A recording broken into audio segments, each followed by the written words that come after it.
Hello, आज आपण पाहणार आहोत हेल्दी पॅनकेक्सची रेसिपी. त्यासाठी आपल्याला एका वाटीमध्ये अर्धी वाटी नाचणीचं पीठ, अर्धी वाटी गव्हाचं पीठ, 2 चमचे कोको पावडर, बेकिंग सोडा, 2 चमचे गूळ पावडर, 2 चमचे खायचं तेल, अर्धा चमचा व्हिनेगर आणि कन्सिस्टन्सीनुसार आपल्याला दूध घालून त्याचं छान असं एक संत बॅटर बनवून घ्यायचं आहे.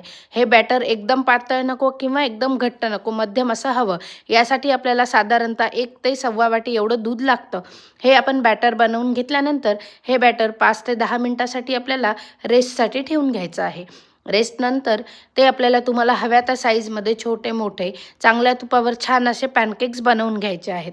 आणि हे हेल्दी आणि गिल्ट फ्री पॅनकेक्स तुम्ही तुमच्या बाळांना निवांत देऊ शकता.